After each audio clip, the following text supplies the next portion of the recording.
Le docteur Youmsi Bareja est un géologue de formation. Il a une longue carrière à l'international dans le secteur pétrolier et minier. Il a notamment travaillé pour les Brésiliens de Vale, les Russes de Renova, à la GECAMINE en RDC, à la Société équatoriale des mines du Gabon. Universitaire, il enseigne à l'université de Cape Town et à l'université de Bukavu en RDC. De passage au Cameroun, où il enseigne également à l'université de Bamenda, il a accordé un entretien à Investime. L'expert fait l'inventaire du secteur minier en Afrique, parle des minerais rares, donne les raisons qui ont poussé le groupe français Eramet de se désengager du projet de rutile d'Akonolinga au Cameroun. Il incite les Africains à investir dans la recherche et explique comment ils doivent se comporter lors des négociations pour tirer meilleur profit de leurs ressources minières. Monsieur Youmsi Bareja, vous êtes docteur en géologie, enseignant-chercheur à l'université de Cape Town, de Bukavu et à l'université de Bamenda. De manière ramassée, pouvez-vous dresser la carte minière du continent? Bonjour Emile, c'est toujours un plaisir de vous avoir. Votre question que vous venez de poser sur le potentiel minier de l'Afrique, c'est une question qui peut prendre des jours pour l'élaborer, mais je vais quand même essayer un peu de faire un petit résumé. L'Afrique, comme vous le savez, est un continent assez stable sur le plan géologique. Okay? L'Afrique n'a pas trop bougé en termes de mouvement géologique. Ce qui fait que l'Afrique aujourd'hui regorge un grand potentiel en termes de minerais. Mais ce potentiel doit être encore exploré parce que l'Afrique, en général, est sous-explorée. Oui, dans les livres, on parle du potentiel minier d'Afrique qui est assez grand. Mais sur le terrain, on n'y voit pas. Okay? Donc, les États africains doivent se lancer dans la recherche, dans l'exploration de leur sous-sol. Le sous-sol de l'Afrique est connu aujourd'hui grâce à l'époque coloniale. Et ce sont ces ressources que nous exploitons aujourd'hui. L'Afrique, en tant que continent indépendant, a encore pratiquement rien fait pour connaître son sous-sol. Nous avons une connaissance, surtout l'Afrique noire, nous avons une connaissance approximative de nos ressources. Et ce qui posait un problème au niveau, peut-être nous allons élaborer tout à l'heure, des négociations des contrats miniers, parce que nous vendons ce que nous ne maîtrisons pas. Okay? Donc, généralement, nous savons que l'Afrique est riche en fer, en minerais de fer. Là, nous parlons beaucoup plus de l'Afrique de l'Ouest, de l'Afrique centrale, okay? et de Madagascar. L'Afrique regorge des milliards de tonnes de fer en termes de ressources. Nous savons que l'Afrique est riche en or. Je vous cite là le Mali, le Burkina Faso, la Côte d'Ivoire, le Ghana. En Afrique centrale aussi, il y a des pays comme le Gabon, la Centrafrique, le Tchad, le Tibesti, le Cameroun, avec de l'or arrivé au niveau de l'Est. Ils sont riches. Rien que le Mali produit par an 70 000 kg d'or. Ça vous dit quelque chose? C'est un potentiel énorme. Chaque année, depuis 30 ans, le Mali produit 70 000 kg d'or. Nous avons aussi le manganèse. L'Afrique est deuxième productrice mondiale en manganèse. Et tout ce manganèse vient du Gabon et du Ghana. Okay. Nous avons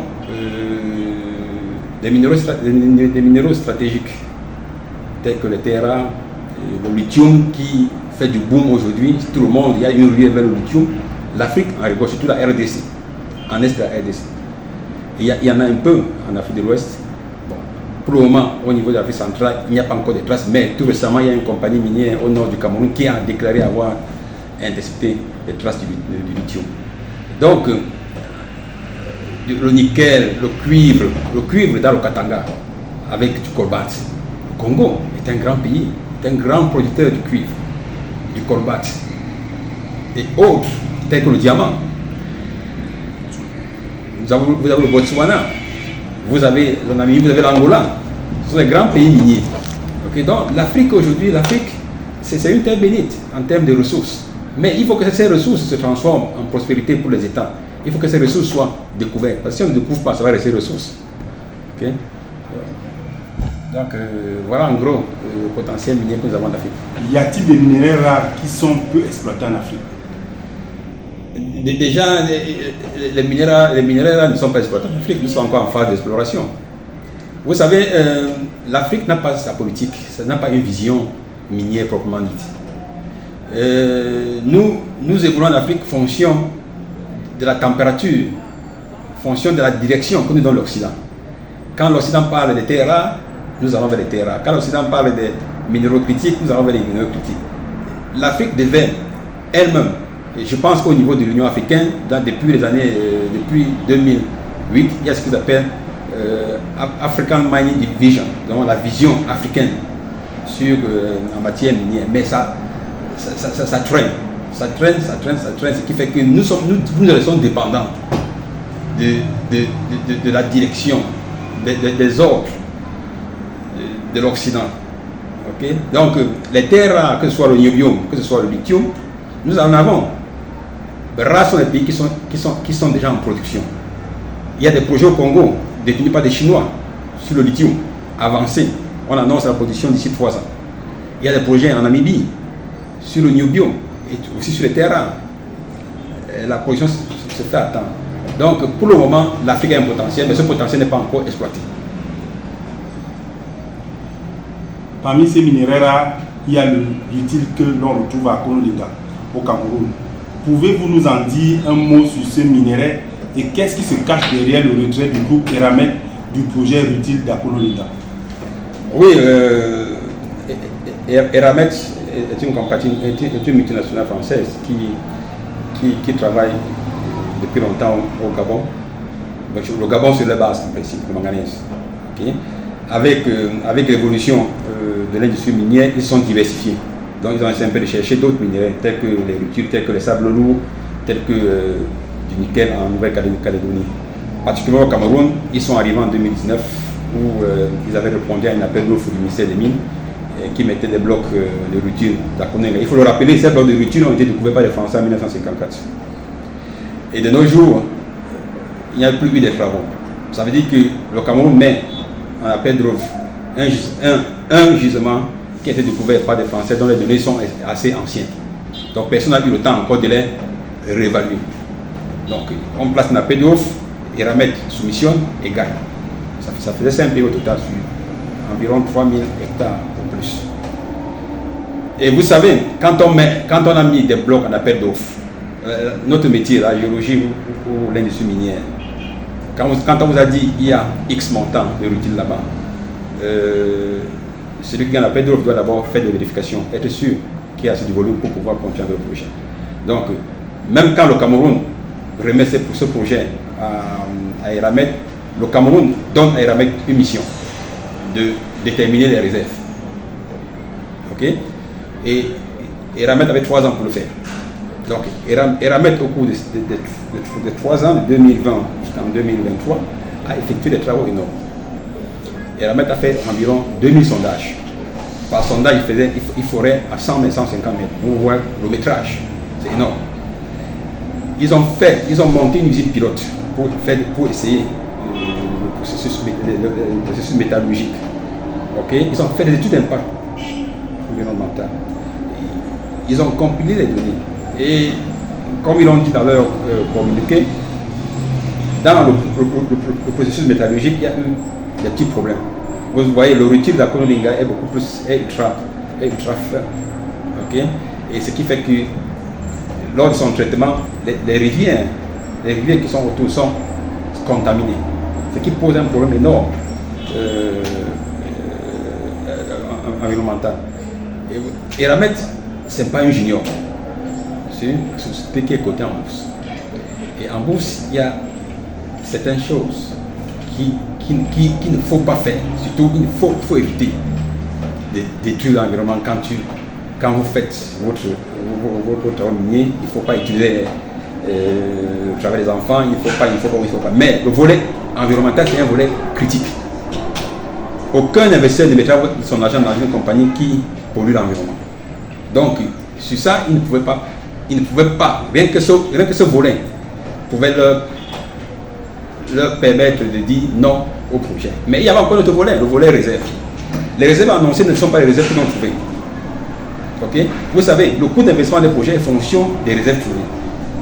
Si les réserves trouvées ne justifient pas le coût d'investissement, qui s'élève à 118 millions de dollars, c'est automatique que les actionnaires vont dire non, on ne peut pas investir.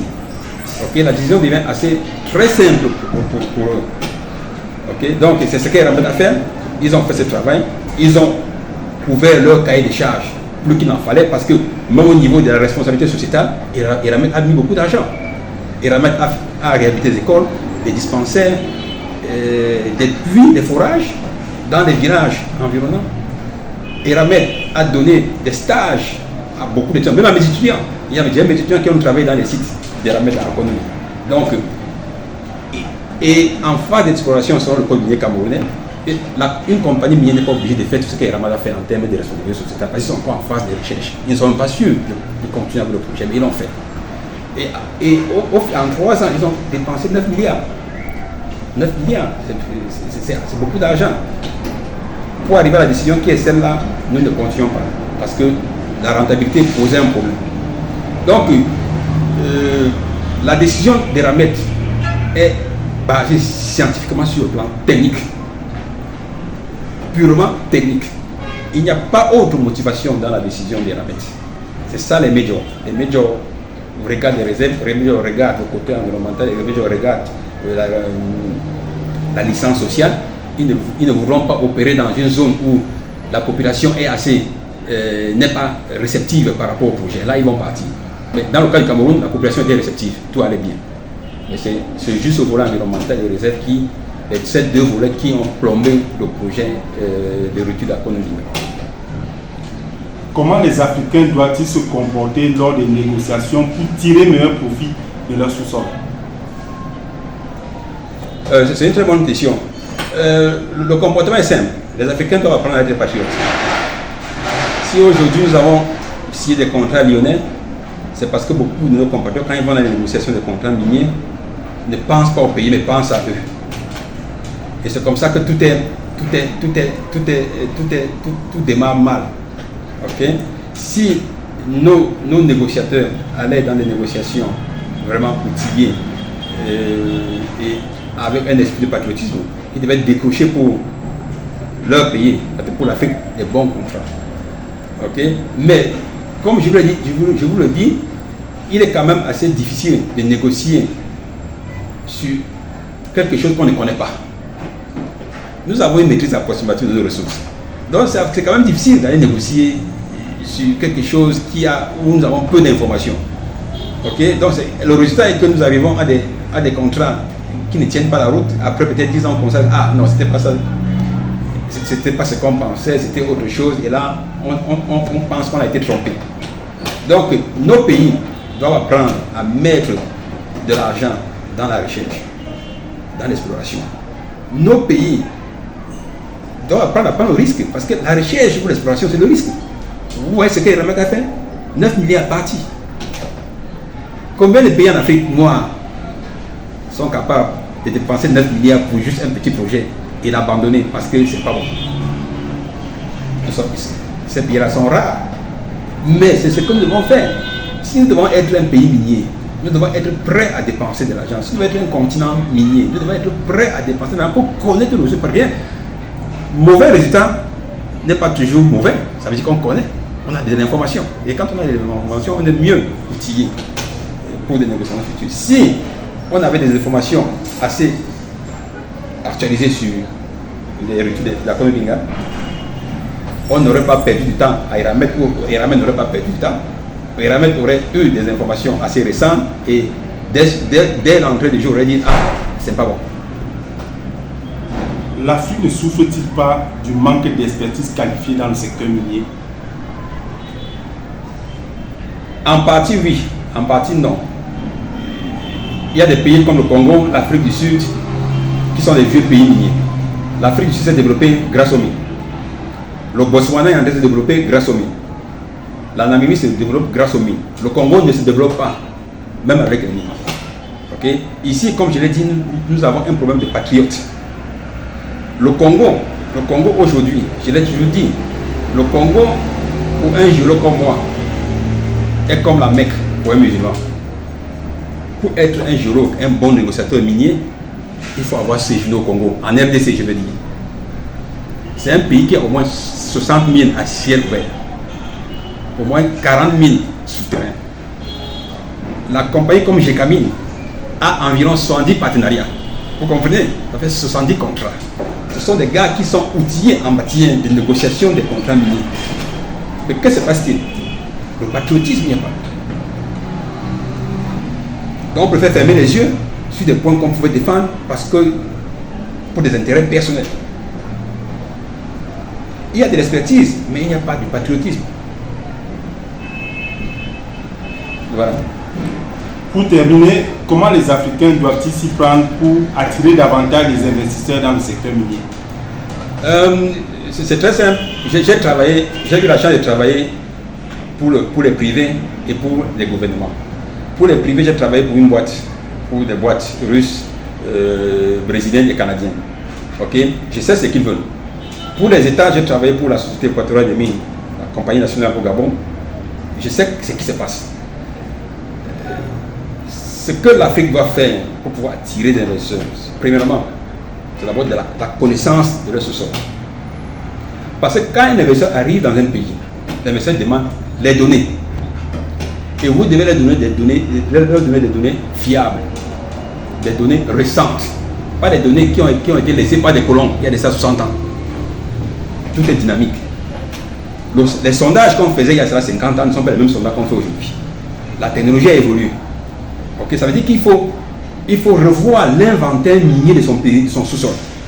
Et pour revoir l'inventaire minier de son sous-sol, ce n'est pas encore de sous-traiter ça aux compagnies étrangères. Par exemple, au Cameroun, avec le projet Sismi, ce sont les Français qui ont fait en 2018 avec le projet Sismi. Et pourtant, le Cameroun a une école des mines qui fonctionne depuis 10 ans. Pendant 10 ans, nous avons formé des milliers d'ingénieurs. Pourquoi prendre encore l'inventaire de notre secteur minier et remettre entre les mains des Occidentaux si nous avons de l'expertise? Okay? Nous devons connaître notre sous-sol. Et nous devons documenter ça. Donc, quand un investisseur arrive dans un pays, la première chose, c'est de chercher la documentation. Deuxième chose, c'est le climat d'investissement. Il faut avoir un code minier qui tient la route. Je parle par exemple du Cameroun. Notre code minier est caduc. Le code a été publié en 2019, mais ce code était déjà vieux. Et jusqu'aujourd'hui, 2023, il n'y a pas de décret d'application. Parce que le code minier vient avec le décret d'application. Sans décret d'application, le code minier ne tient pas la route. Comment voulez-vous qu'un investisseur vienne investir au Cameroun quand la loi qui réglemente le secteur n'est même pas prête? C'est assez difficile. Les pays aussi doivent savoir vendre leur potentiel minier. Moi, j'ai fait des conférences minières un peu partout. Le Cameroun, on ne voit pas le Cameroun.